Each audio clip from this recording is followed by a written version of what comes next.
রাষ্ট্রই আসলে নানানভাবে নানান সময় ধর্মকে রাজনৈতিক কাজে ব্যবহার করেছে, নারীদেরকে নানান রকম বাজে ইঙ্গিতপূর্ণ ভাষায় তারা আক্রমণ করেছে। বাংলাদেশের রাজনীতিতে দক্ষিণপন্থীদের উত্থান ঘটেছে। আপনারা জানেন 5ই আগস্টের পরে এখানে নানান ধরনের মব ভায়োলেন্স আমরা দেখতে পাচ্ছি।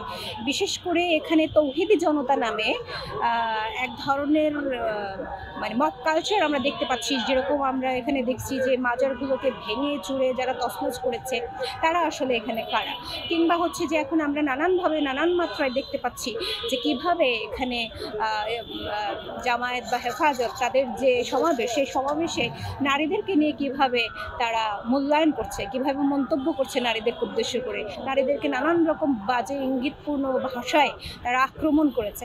ফলে তারাই এগুলো করছে, আবার এটা নিয়ে যখন প্রতিবাদ উঠছে তখন কিন্তু আবার তারা মাফ চাচ্ছে, বক্তব্য প্রত্যাহার করছে ইত্যাদি।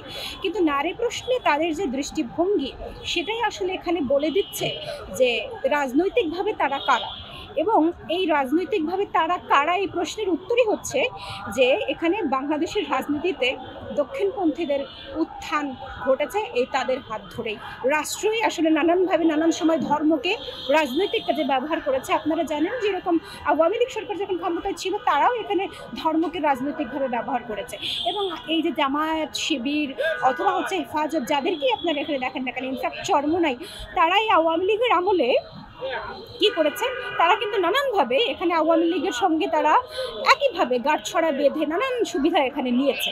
বাংলাদেশের জনগণ আমরা যারা আমরা আসলে লড়াই করেছি তারা এখনো পর্যন্ত সেই জুলাইকে ধারণ করি, এবং সেই জুলাইয়ের শহীদদের যারা নিহত হয়েছেন, ইনফ্যাক্ট যারা আহত হয়ে এখন পর্যন্ত যারা হাসপাতালে নানানভাবে এখনো পর্যন্ত যারা মানে জীবনের সঙ্গে লড়াই করছেন, তাদের রক্তের উপর প্রতিশ্রুতি দিয়ে বলতে পারি যে আমরা কখনোই এই জুলাইকে ব্যর্থ হতে দেব না।